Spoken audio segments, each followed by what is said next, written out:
This is Hacking the Afterlife podcast with Jennifer Schaefer. Jennifer, how are you? Richard, Happy New Year. Happy New Year to you, 2023. I know. I'm super excited. Can't we just choose different numbers? You know, instead of 2023, can't we just say like 4057? Why not? I mean, everything else is a choice, right? I want to say the heart you're wearing around your neck on your necklace is lovely. Where did that come from? That came from the Bahamas. I always get something that, to remind me of the place. And I love the mother of pearl. And I loved it. So it's very nice. Very nice. My little heart that my husband bought me without knowing it. Very good.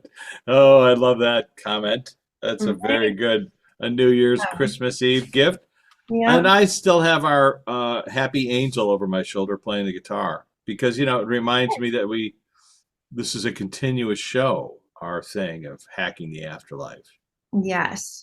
And the reason why we're doing it today for everybody that's instead of Thursday, not that anybody cares, but I got asked to be on the committee for a gala for Alzheimer's, and their big planning meeting up in LA is Thursday. And so that's why I asked you.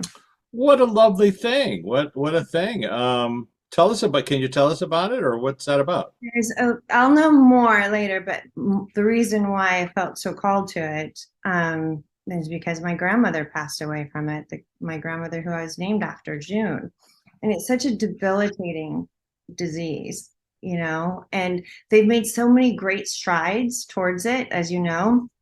I mean, we're just wanting it to get better so that hopefully by the time we start forgetting, they'll have something for us to remember. I'm sorry, what were you talking about? I'm just kidding. Exactly. Listen, we've talked about Alzheimer's often. I remember when my mom hurt her hip, she was in a clinic where there were a few patients there.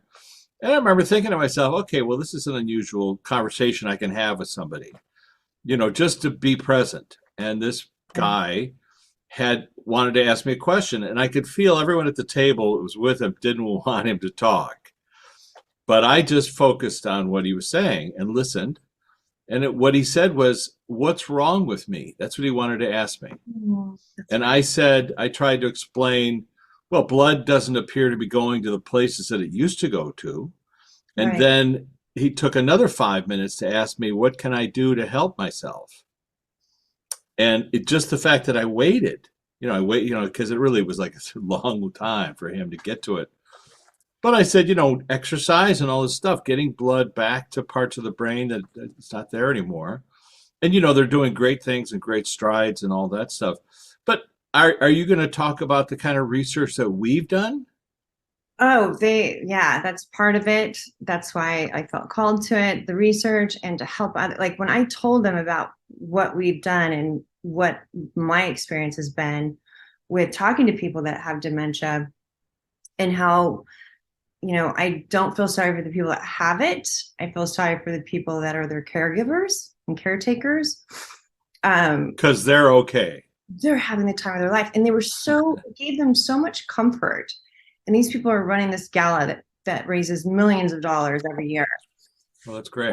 And, Well, it's also interesting, and the reason I bring it up, and not to squeeze me in there, but no, the reason I brought it up is because we had this really unusual experience, an experiment that Jennifer and I did with a friend of mine who was in hospice care, my friend's father, Jack Tracy. And what I did first was to invite Jack to talk to us.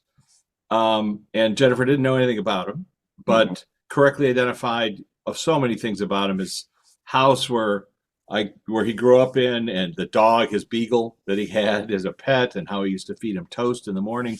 All details that allowed me to realize I was speaking to somebody that I knew. And so then I asked him, so what's going on? And then he showed Jennifer that he was both here and there. In other words, we bring a portion of our conscious energy to a lifetime. And he was not only in hospice care, but he showed her that he was mostly back home. And I asked him the question, so what's the percentage of conscious energy you have now on the planet?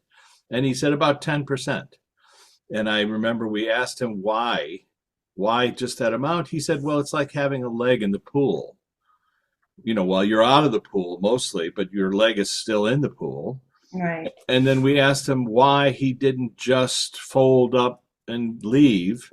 And he said he wanted to make sure all of his grandchildren got to see him before he left. And he did pass away a couple of years later. And for people who want to look that up, you can look up our name, Jennifer's name, my name, and Jack Tracy, Tracey. It was a very profound interview, but it has repeated often where, let's say we're talking to somebody who recalls a lifetime where they had dementia. And we ask those same questions. How much of your conscious energy did you have? And a lot of times they say the same amount, about 10%. So if you maybe want to talk about that a little bit, just in terms of your observation of talking to somebody who recalls. Well, this just popped into my head. My fascination started with this early on when I actually was reading someone who's no longer with us, Laura Dana Nessie, Esquire. She actually had a show, Laura Dana Nessie, Esquire. She was my attorney. She was killed. Don't mean to head it that way, but she had a client that was in a coma. And I was able to get all the same information as if he was talking to me right in front of me, and gave me exactly what was going to happen with the case, exactly what it was going to take. He had so much love. And I'm like, here he's in a coma. And it reminded me, it's the same feeling I have when people have dementia. They give me the same information because I believe it's from their higher selves, even though they're still tied to their bodies. Amazing. Yeah. And I'll tell you, I don't know if I remember telling you this, but I was on a plane flying somewhere, and I sat next to this woman who was from Australia, and she told me the story of how her brother was in a coma, and that a friend had gone to do a massage on him to help out with, his muscles and stuff. And she then reported that she kept hearing him tell her, I need my yellow goggles. And the masseuse didn't know what that meant, but the sister did, because this guy was an Olympic skier who had an accident, was in a coma, and he was talking about his sunglasses because the room that he was in, they kept the curtains open because they were like, he's in a coma, he doesn't feel anything. But, it was blinding him. The light would come into the room, it was bothering him. Right. So she brought him his yellow goggles. So that idea that you can speak to people who are in a coma, you can talk to call it higher selves, but the portion of conscious energy that's not here, and you can ask them, and they're aware of everything. They're aware of everything. They're also, and then that just brought me to something else. A lot of times when I get shown somebody that's on their deathbed, for instance, and they're completely out, or sedated, or before they pass away, they give me details of exactly who was in the room, who was holding their hand, who was doing what. They give it to me from an aerial view, and I believe that's where they are. They're still tied to their body, but they're showing me through their eyes who was around, what was being said. And it's just, it is true. They can hear you, even though you don't think they heard you, while you're next to their bed saying goodbye. They do. They hear everything. Or even those people that we've talked to who were racing to get to the hospital and weren't able to make it in time, and they feel awful that they missed. What? You're hearing something. What? Go ahead. Toa. Is it Toa? So now I'm being brought to the football player that recently. Oh. The Damien, the guy that was in the game the other day, the player?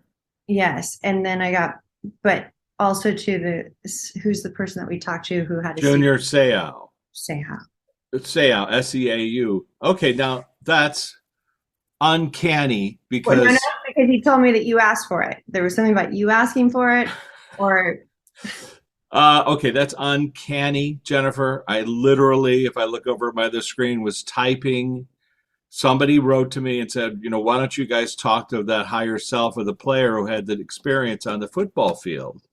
And I literally and it's on our, you haven't read it, it's on our podcast website, martinizone.com, this answer where I said, I think it's unusual that we spoke to Junior Seau and Dave Duerson. I'm telling the truth. I just posted it like literally 6 minutes ago. And I said, isn't it unusual that these two guys, these incredible players, Junior Seau and Dave Duerson, who both died of CTE, came to Jennifer and told her to tell people that Joe Namath, who's still alive, has cured his CTE, the brain trauma, using hyperbaric oxygen therapy. Now, they did it 3 times. And we even made a movie. There's an entire feature you can find on YouTube talking to Paul Allen, Junior Seau, Dave Duerson, where they detail. They're all there. And so, all right. So instead of talking about the fact that it galls me that nobody cares about that, here we got to see this poor football player from the Bills, basically take a hit and go into cardiac arrest. So the question was, and Junior, perhaps you want to address this? So were you guys watching the game, or how did that go? We were with him. You were with him. You greeted him. Is he aware of that or not? No. He's not. So he's conscious now. It's funny. It's interesting because they just showed me they just wipe the brain. Wipe the screen. Well, you wipe the chalkboard. It's got to be from some movie. Like, you're not going to remember. Hold on a second. And anybody that for the first and last time, like anybody that sees me looking down, this is it. All right. Jack Tracy. There you go. Like with an E-Y. And if anybody saw our text thread, it says, okay, what time is it going to be? Yeah, right. In fact, I wasn't sure we were going to do it today. I don't know why I defend myself anymore. It's so ridiculous, but it is kind of crazy that you posted that. Okay, give me a second. They definitely liked, you were inspired to post what you did. They said, they did come to you is what they were saying to me. And like, they said that to me, you'll see this at the beginning. Like, they said to me that they came to you. And that's why we were talking about this. That's why they put it in my head. And then needs to be addressed. How many more players are going to die? Needs to be addressed. It's important to say, I thought about it when I saw that accident happen. You're wearing. They're just showing me the reason why this is all come in. I never doubt why they tell me certain things, like, to wait to discuss with you. You didn't know I had my Alzheimer's thing on Thursday or whatever. Oh, yeah. Because nobody listens to this at the same time. Anyway, they said if they did studies about, football players that barely had any padding, how many of those football players ended up with dementia later on? I'm sorry. That's me bringing up that post. Go ahead. Say it again. I'm sorry. It's okay. I'm going to think it. Grab it. So what they just said was how many of the older football players, like my grandfather was one of the first ASU football players. He played in the first night game there was. No. How many players, he didn't have dementia, but my grandmother did, but how many players in general that used to play without any protection basically ended up with Alzheimer's? Have they done any studies that have shown that as well? Yeah, that's really key. And, once. Yeah, I'm sure they have. But it really wasn't until Dave Duerson came along, who we've spoken to, his brain, which he donated to science, that's the one where they discovered this problem and this issue. A year later, Junior Seau had killed himself. Sorry, but that's what he did. And his brain was also determined to be riddled with CTE. And so what they're trying to say is wake up. Pay attention. And the reason they showed up in that podcast, just to emphasize it, is because they showed up because they wanted to thank Paul Allen, the Microsoft founder who created that Brain Institute, because they wanted him to get the accolades for doing something that might help people. So I brought this up Wow. Richard, it would be great to interview Damar Hamlin when he is well enough. Everyone knows he died while on the football field, and his uncle told CNN he was revived twice. Did something happen? Nothing? A lot of people would be interested. Literally, Right. So they're showing me yeah. pushing him back. So, and I have the chills so bad. I can't get any. So they're showing me all of the guys up there. Junior Seau, he said he was leading it, of course, and everybody else, even Paul Allen, like they had talks with him. And again, they're sharing with me, thank you, about time. There is no time. Like they could have been with him for years over there, what would seem like years, even though it was seconds over here. Okay. Wow. Stop. He's like, don't be nervous. My heart rate just flew up again. I walked in. Hold on. They pushed him back because he will be a spokesperson for what needs to be changed. The fact that they stopped the game. I have somebody that I know, Terrell Owens, and he wrote, there was a commentator on one of these, somebody on Fox commentated like they shouldn't have stopped the game. Players always, players get injured. And I was so proud of him. Tio said, he's just like, how dare you? What is it going to take? You can be fired. The fact that you don't play football, you have no idea what these guys go through. It was actually very overwhelming. And the reason why I'm saying that is because, there was such a huge amount of praying and prayers, which the collective did for this gentleman. There was an outpouring of, this has got to stop. We've got to do something better. The sportsmanship that was shown in that game. I mean, all the players that kneeled down since then. I mean, it's amazing. I mean, kneeling was such a big thing last year. Now it's a good thing. It's a good thing. And between that, like, I was thinking of the race car drivers, when you see somebody of your own die doing the same sport that you do or come close to death, you take, I don't know, what is the word I'm looking for? Take stock in your own life. You take stock in your own life. And is it worth it? Is this sport worth dying over? Why am I in it? Why am I doing this? And you can't take your money with you. You just can't. No, and I think it's funny that, of course, it was dramatic when he came to consciousness, he apparently, as they say, he won the game. Who won the game? You did. I think the doctor said you did. And that whole thing of all those people donating to that charity that he created, that's just wonderful. It was a very positive thing. So you always ask, like, what's the 1, 2, 3 of the, let's say, the experience? And from what they're telling me, what they've been trying for years to have noticed or to have going, they started. Junior say, he's like, we donated our brains to see, to have them start this. He goes, and Paul, we talked about Paul Allen. Thank goodness Paul Allen started that as well. There's so many more people that are standing up versus thinking that it's not, it's versus taking a back seat. Everybody needs more. They need to have more guidelines. They just need to have a different setup or a different gear. And he says, no matter what, there's always going to be accidents, but he said that the gear can be better. And we've talked about that with them. I just want to point out that they still showed me like Tron, like having like the football players. Yeah, you mentioned that.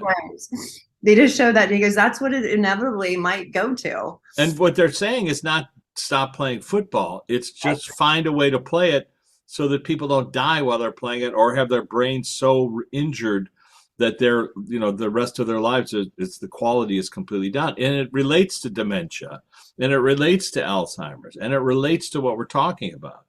I mean, it's pretty startling that, and when I wrote in this post, I think they wanted us to hear how Junior and Dave, and they wanted us to hear how Joe Namath had cured his CTE through hyperbaric oxygen therapy. They literally showed me going like this, pushing him back, saying, you have a bigger purpose. you know, tag, you're it. Like we're already over here. You need to be put, they're showing me with love, grace, and ease, pushing him back into his body. And they're showing me an enormous amount of doctors up there making sure, working on him, trying to heal him from above as well as below, giving the right information to the doctors that were here. They talked, you know, there's like when something like that happens and their heart stops, they have literally seconds within minutes that they need to put the heart thing. Yeah, that's like. Well, they had the doctor who actually insisted that everybody have that on the field, and so he's the one who changed the policy there on college, you know, high school football fields. The fact that there was somebody there right away was able to save his life. Yeah. Hold on. But also there's this thing of, and let me ask them about that, which is, was part of his journey to teach people this lesson? Was that the reason behind this incident, or was it a random incident that will teach people? Nothing's random, they said, which is, I understand.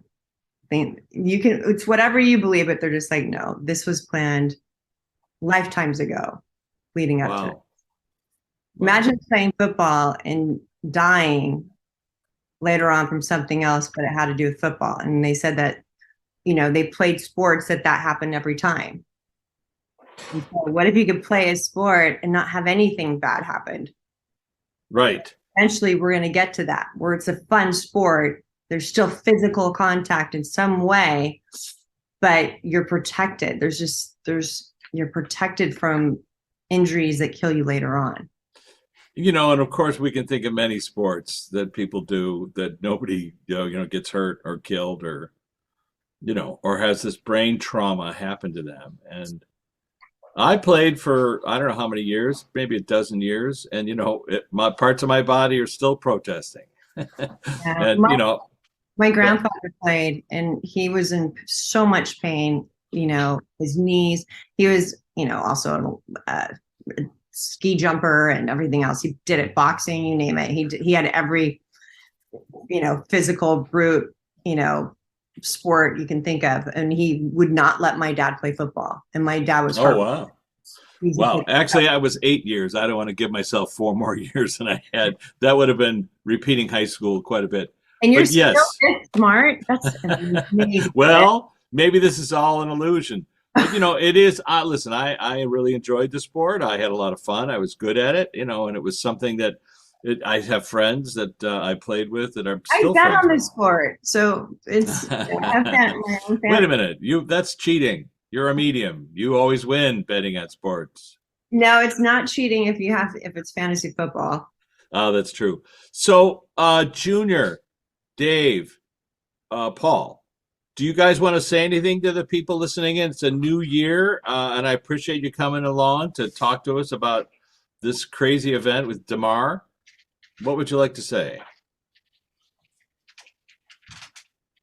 It's interesting because they showed me Damar and then they showed me The Rock. You mean the actor? Yeah. Or is he more like a rock? No. I think he's been through a lot too, and he ended up he played. You know, he was saved from it. Interesting. Hold on a second. Dwayne Johnson. Give me a second. There's a group he's saying that it's collectively, and that we're going to make sure that this gets better for people. We're not going to stand for it anymore, and it's going to take outside people. I'm sorry. Say that again. That they came forward to tell us about that they want to help affect change. They've been doing it all along. They're just saying it's just so unnecessary. They keep on running themselves into a wall. Like they're literally showing them you train running yourself into, like, it's just unnecessary. They need to update the technology. So let me ask you, and whoever wants to speak about this, Junior, I assume you might want to. Are you talking about a redesign of equipment? Or you were talking about redesign of the game? Both, both. Both. Wow. Okay. And is there anybody out there working on something like But this? what's interesting, oh, it's so interesting. They're showing me a couple of things. They're showing me like a light, you know how flag football, where you take the, Yeah, sure. um, something like that, but they're showing me like technology with lights. So maybe it's something that you have to go and you have to touch, or you have to like, I don't know. Oh, well, you said like Tron. So Right, if the equipment, I mean, this is fun, but if the equipment itself had light sensors, you Mhm. could be right on the field of somebody and then, tackle them that way or Right. knock things down that way, I guess. I mean, if the padding itself was electronic, is that what he's talking about? Or am I making that up? No, that's what he's talking about. Wow. Okay. Like All the right, you entrepreneurs out so there. instead of like it'll automatically go off. Like they're showing me like a paint gun. You know how the paint, like it's still going to be Yeah, it exciting. registers the It's target. Yeah, right. the kill. It stops it halfway from them. Like, Yeah. And listen, you entrepreneurs that are out there that are listening into our podcast who are in Silicon Valley and trying to think of the latest, newest thing, which we like to talk about from the flip side. So now, Junior, let's ask. I like to say the future's not set, but there's likely outcomes. Is that something, Junior and Dave and Paul, that you project to happen, that will occur, or something you want to occur? Paul said, let me just make sure. I'm sorry. Let me make sure that yeah, it says work. Okay. That's you dinging, not me. No, no, really? Okay, sorry. Let's put notifications on, babe. Um, Oops. it's okay. All right. What does he say, So Paul? Go ahead. they were already in the process of developing certain things for it, Ah, but it got either halted because of funding or hold on. is that your group, the Brain Institute, Paul? It was in collaboration with another group, but yes. So something that will, well, perhaps this incident will help spur that along.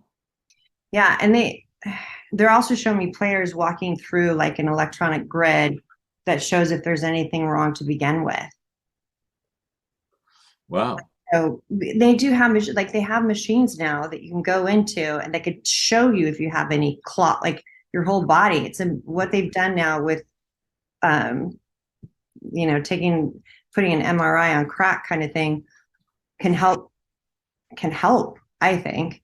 Um, Sure. Well, let's also ask June. Oh, go ahead. so they're showing me it doesn't mean that players that have like bad, like whatever, something wrong with them, that just says they need extra padding there. Maybe they need extra Oh, padding like wherever their position is. It doesn't mean that, because everybody has ailments, but then they just have to make sure that they have extra support wherever they need it. that's interesting. So you'd walk into a machine and it would say you're missing your thigh pad, and if you get hit at this angle, this is going to cause a problem. Or your kidneys need a little bit of padding or some, whatever. Yeah. Well, that's fascinating. Junior, you've talked to us about how to create a football game mentally using just your mind, and how all the players that play in the game bring their own memories to the team. And do you want to talk about that? He showed me a picture of, it's kind of like daydreaming. You daydream of what's the perfect field. Like when you go, it's so funny. When you go water skiing, what's the perfect lake? Or when you go surfing, what's the perfect wave? He's sharing with me because you envision yourself at the perfect, most beautiful place to do your sport, right? And then all the people that you like, the best players that you can think of, or the people that are your friends or pals, or and he's laughing. People that are not as good as you, putting them as you. Because once you create it in your mind, it's usually something that can happen later. And so then the other folks, they come and they participate and they play the game. And I think you talked about how it's not sort of 11 men on a squad, No, and passing and tackling, but it's energetic movement where you could do the telemetry of how the football travels through time and space, and then somebody's got to catch it on the other end, and maybe somebody's got to knock it down. Is that right? Something like that? yep. Very good. And There's Paul, go ahead. It'd be interesting if it was just a throwing game, just kind of like when guys, have a slam dunk contest. You know, Interesting. Yeah, I know what you mean. Because some of the catches are amazing. You yeah. know, it's just fantastic. Well, Paul Allen, any thoughts about your friend Bill Gates or what he's up to or his journey? I know you told him to retire the last time we talked to you. I think you were joking, but it was like to work less, I think was the comment. But anything you want to mention it to him or beyond that? Anything about I don't know, the future of Microsoft, the future of electronics? He just says, "I wish him good luck with cancel culture." Um, hold on. Ooh, that was a pointed arrow, but we get that. Thank you, Paul. Um, you can't cancel out his brain. You can cancel out other things, but not his brain. We need his brain, he says. Are you helping him with some of his ideation? I know he's working with water sources around the planet and eradicating diseases and We all are. He's like, oh, that's fascinating. If we don't help our planet, then people aren't going to have more children, and we're not going to be able. Like, I keep like every time I look over there, I always ask him, like, is there people wanting to come here still? And it's packed. It's absolutely like wall to wall spirits packed wanting to come here. And if we're not, and I know time isn't linear over there, but if there's not enough, if we don't fix certain problems like the water, water, oxygen, oxygen. temperature, all that stuff. He said, he goes, it takes away, bodies they can, go into. So let me ask you this, Paul, because you have a mind for stuff like this. We've got a war going on over in Ukraine. But the planet does, and we have wars everywhere, of course. But that we have to deal with. And but go ahead. Do you have any thoughts about how people can focus their intent or their prayers or their thoughts to affect a healing of the planet in that sense? The first thing they showed me before you even finished this sentence about Ukraine, they showed me taking him out, Putin. Okay, guys, we're shy of that. Of course, he serves a purpose. We know that. Everybody does. So maybe it's so that we can have this conversation. But how can people focus short of? That's so interesting. He's showing me that war is just not this war. It's all the wars before cumulatively. By sending more love to them and to the enemies. By sending more love to both sides. I just happened to watch All Quiet on the Western Front, that film that our friend Carl Laemmle, who we interviewed before, the producer who knew Amelia Earhart, he bought that book and his son produced that film, and now they've remade it. It's running on Netflix, and it'll win a lot of awards, but it is a very intense look at war and what happens in a war. And I could see anybody seeing that film would just not want to sign up to fight. Let's put it that way.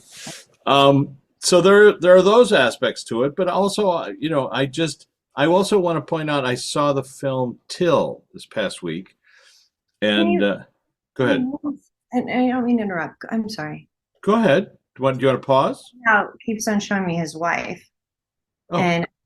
and has she reached out to you? Oh, Paul Allen's wife. No, Junior Seau. Oh, Junior Seau's wife, Gina. Okay, very good. For people who get a chance to watch the film, talking to Junior Seau, it's on YouTube. It's free. There's an interview with Gina, which is Junior's widow. And I invited her to have a session with Jennifer without Jennifer knowing anything about her.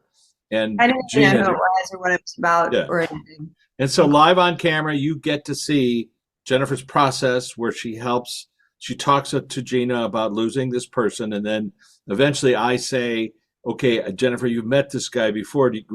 Could they show you where? And that's when you recalled our conversation with Paul Allen, Junior Seau, and Dave Dewars on camera.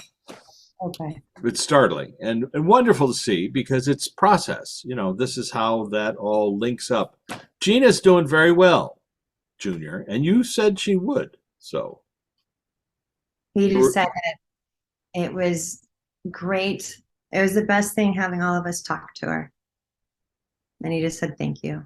He's grateful. I thought that was sweet. well, thank you for showing up. We appreciate that and proving to your wife that you knew what was in her purse. You knew the photographs of you and a baseball cap. And Thank goodness you record things, because my whole life is a blur with this one. No, I'm sure it is. But when you see things like that, it allows you to accept that it's possible that life goes on. And that's the key, that it's possible that we're talking to Paul Allen. It's possible that we're talking to Junior Seau. And if it is possible, then you have to really listen to what they're talking about. You can cure CTE. You can make football safer if you just think outside the box. And wouldn't it be interesting if the reason why they're showing this, but because we talked about Alzheimer's, wouldn't that cure Alzheimer's too, or help cure Alzheimer's too? Well, thank you very much. Okay, Jennifer just cured Alzheimer's. Okay, ladies and gentlemen, and now we're on to I'm kidding. But yes, why wouldn't it? Why? Hyperbaric oxygen therapy is where a patient goes into a room and they put them in an oxygen tent and they just breathe pure oxygen. And apparently it affects the brain stems. I don't know what they are, the brain cells. They regenerate. So yes, that should be, and people use it for traumatic injuries, somebody in a car accident, stuff like that. That's what they use it for. And also for people that have, traumatic memory loss. But there's this other aspect or other avenue to it as a treatment to heal or help people that have traumatic brain injury. So, my feeling is when you have a medical kit bag, when you open it up, you should have all the different tools in there. There should be hypnotherapy. There should be mediumship. There should be meditation. They're all just tools to help people to get better, including hyperbaric oxygen therapy. Why not? It can't hurt them. Really interesting astrologist said, she's just like, when somebody asked her, well, what do you think about people that don't believe in astrology? And she goes, astrology is just another tool. It's not therapy, but it's another tool that people can use.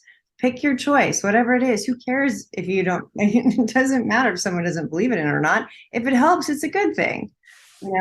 And if I can help somebody connect to their own, like what we do with this podcast, that's a good thing. If I can help somebody with their grief, or at least give them proof, stuff that I don't know that's coming from the other side, that helps heal people, right? I don't heal them, but it's a collaboration on both sides that do. And it's just something just like with what you said, when you're hurting and your body's in, deep trauma, why not utilize every source that you every have? tool you can. Tool that you can. And, because ultimately, whether it's, and people could argue, whether it's the subconscious creating these answers that you and I are having, somehow, some etheric council up there coming up with goofy answers, or it's real. It's literally, we're talking to Paul Allen, we're literally talking to Junior Seau.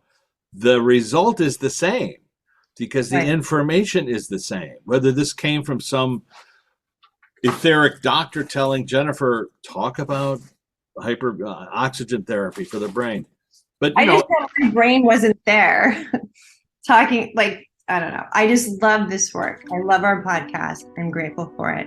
I have to get going today. Oh, well, thank you so much, Jennifer. And I really appreciate you doing it today so that I could post it and edit it and put it together.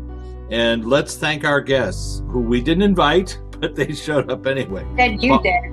I did by accident. Paul Allen, Junior Seau, Dave Duerson, let's not forget him, the great Chicago Bear. I was always a big fan. We did reach out to Dave's nephew at some point because he asked us to. I like that. So he went like that. Okay. And Junior's widow, Gina, who I think is happily, in her world, which is wonderful. We love you all. Thank you guys for tuning in. We hope that this helped somebody somewhere. And Jennifer, thank you for helping this Alzheimer's organization. I'm very happy too. Love, love. Love, love. Bye. Bye. This has been Hacking the Afterlife podcast with Jennifer Schaefer. For more information, jenniferschaefer.com, martinizone.com, or richmartini.com. Hacking the Afterlife documentary is available on Gaia.com via Amazon Prime.